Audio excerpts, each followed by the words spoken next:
وعد الله الذين آمنوا منكم وعملوا الصالحات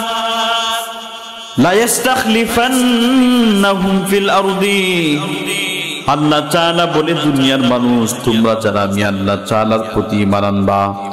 আমি আল্লাহ তাআলা তোমাদেরকে দুনিয়াতেও কিছু ফায়দা দেব দুনিয়াতেও কিছু তোমাদেরকে লাভ দান করব আখিরাতেও তোমাদের জন্য আমি আল্লাহ তাআলা কিছু লাভ দান করব আমার আল্লাহ তাআলা বলে দেই যেই সমস্ত বান্দারা আমি আল্লাহ তাআলার প্রতি ঈমান আনবে আমি আল্লাহ তাআলা সেই সমস্ত বান্দাদের জন্য দুনিয়াতেও কিছু লাভ রাখবো আখিরাতের মধ্যেও সেই সমস্ত বান্দাদেরকে কিছু লাভ দান করব আমার আল্লাহ তাআলা বলে দুনিয়ার মানুষ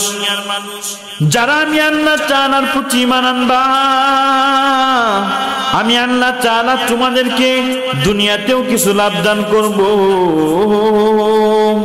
আখিরাতেও তোমাদেরকে আমি আল্লাহ তাআলা তোমাদেরকে আখিরাতেও বড় লাভ দান করব দুনিয়াতে কি লাভ দিব জানোনি এক নাম্বার আল্লাহ তাআলা বলে বান্দা যদি আমি আল্লাহ তাআলার উপরই বানানো দুনিয়াতে আমি তোমাদেরকে কি নিয়ামত দেব জানোনি তোমাদেরকে কি লাভ দেব জানো এক নাম্বার তোমাদের লাভ হলো আমি আল্লাহ তাআলা তোমাদেরকে দুনিয়াতে ক্ষমতা দান করব শক্তি দান করব কেমন ক্ষমতা দান করব দুনিয়ার সাধারণ ক্ষমতা নয় দুনিয়ার যে ক্ষমতা পাইয়া একজন মানুষ আরেকজনের প্রতি অবিচার করে একজন মানুষ আরেকজনের প্রতি বেবিচার করে এমন ক্ষমতা দান করব না আমার আল্লাহ তাআলা বলে ওরে দুনিয়ার মানুষ আমি আল্লাহ তাআলা দুনিয়াতে তোমাদেরকে এমন শক্তি দান করব যেই নিয়ামতগুলো অন্য কাউকে দেই নাই যেই ক্ষমতাগুলো অন্য কোনো মানুষকে আমি দান করি নাই দুনিয়ার মানুষের ক্ষমতা হলো একজন চেয়ারম্যানের যেই ক্ষমতা পাইছে তার যখন ক্ষমতা শেষ হয়ে যায় তখন কিন্তু সেই বাড়িতে থাকবার পারে নাই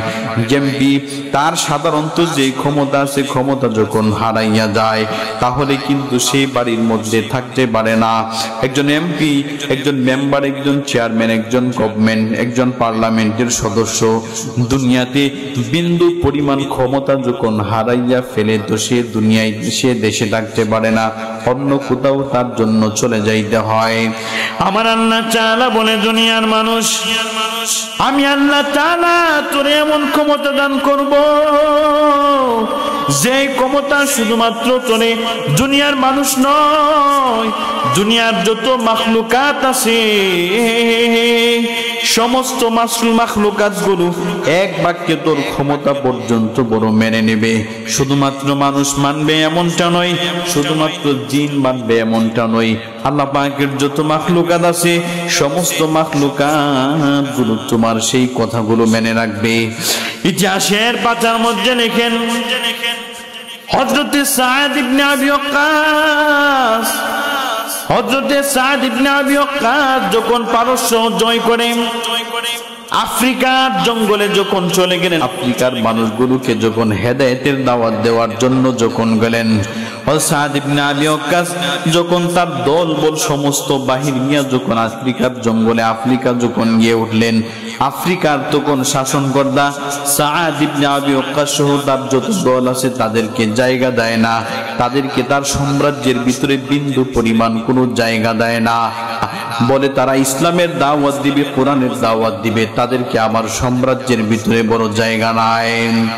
যখন আফ্রিকার সাম্রাজ্যের ভিতরে যখন তাদের কোনো জায়গা নাই রাসূলের সাহাবী সমস্ত সাহাবীদেরকে নিয়া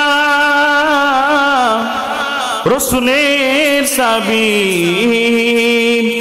বড় জঙ্গলের মধ্যে চলে গেলেন যে সমস্ত সাহাবীদেরকে বলতেছেন তোমরা বনের ভিতরে বিন্দু পরিমাণ কোনো ভয় তোমরা পাবা না তোমরা মনে মনে এমনটা ভাববা না যে আমরা ওখানে চলে আসছি বলে আমরা ওখানে চলে আসছি কিভাবে আমরা রাতের বেলা থাকবো এই চিন্তা চেতনাটা তোমরা কোনোদিন তোমাদের বনের ভিতরে বড় আনবা না বরং যেই মালিকের দাওয়াত দেওয়ার জন্য আমরা বড় জঙ্গলের মধ্যে চলে আসলাম, এই মালিকই আমাদেরকে নিরাপত্তার চাদরে জিন্দেগি দান করবেন। এই মালিক আমাদেরকে নিরাপত্তার চাদরের ভিতরে আবৃত করে রাখবেন। হযরত সাদ ইবনে আবি ওয়াক্কাস জঙ্গলের এক কর্নারে দাঁড়ালেন। জঙ্গলের কর্নারে দাঁড়ানোর পর সমস্ত জঙ্গলের যারা প্রাণী আছে সমস্ত প্রাণীদেরকে বলতেছেন, হে জঙ্গলের প্রাণীরা, নাহনু আসহাবু রাসূলিল্লাহি সাল্লাল্লাহু আলাইহি ওয়াসাল্লাম, আমরা যারা আসছি আমরা হলাম রাসূলের সাহাবায়ে কেরাম, ইসলাম প্রচারের জন্য আসলাম। রাসূলের যে ধর্ম আছে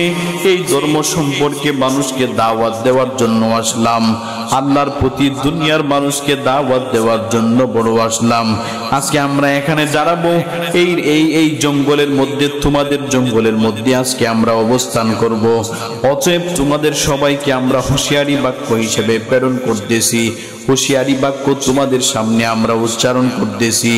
আজকে রাতের জন্য তোমরা জঙ্গল ছেড়ে ছেড়ে তোমরা অন্য কোথাও তোমাদের গন্তব্য চলে যাও। তোমাদের গন্তব্য পরিবর্তন করে তোমরা অন্য কোনো বন জঙ্গলের ভিতরে চলে যাও। সাহাবী যখন এই কথা বলার পরে বেঈমান যারা আছে সমস্ত বেঈমানরা বড় হাসি ঠাট্টা করতে শুরু করছে, যে মানুষের কথা কি আবার প্রাণী শুনবে নাকি? কিন্তু সাহাবায়ে কেরাম তারা তো মালিকের প্রতি শতভাগ ঈমানওয়ালা ছিলেন। এজন্য মানুষ যেমন তাদের কথা শুনতো, আশরাফুল মাখলুকাত যেমন ভাবে তাদের কথা শুনে, বরং আসমান জমিনের ভিতরে যেই সমস্ত মাখলুকাত গুলো আছে, পশু পাখি থেকে ধরে হিংস্র প্রাণী থেকে ধরে সাপ বিচ্ছু যতগুলো আছে সমস্ত কিছু আল্লাহ তাআলা সেই সমস্ত সাহাবায়ে কেরামের তাবেদারি বানিয়ে দিলেন। পরক্ষণের মধ্যে সাহাবায়ে কেরাম দেখতেছেন যত হিংস্র প্রাণী আছে সমস্ত হিংস্র প্রাণীগুলো ভাগের কাতারে ভাগ, এবং সিংহের কাতারে সিংহ, সাপ বিচ্ছু যেগুলো আছে প্রত্যেকের কাতারে ধরে ধরে জঙ্গল থেকে কাতার ধরে ধরে জঙ্গল থেকে বাহির হয়ে যাইতেছেন। সমস্ত সাহাবায়ে কেরাম তখন আশান্বিত হয়ে গেলেন। আল্লাহ তাআলার প্রতি যতটুকুন পরিমাণ তাদের ঈমান ছিল তাদের ঈমানটা বড় দ্বিগুণ হয়ে গেলেন। পারস্যের সাম্রাজ্যের যেই সমস্ত মানুষগুলো ছিল তারা তখন মনে মনে ভাবতে শুরু করলেন, তারা তাদের কথাগুলো পশু পাখি থেকে ধরে হিংস্র প্রাণীগুলো যারা আছেন সবগুলো মানতেছেন। কারণটা কি? আমার আল্লাহ তাআলা বলে, বান্দা,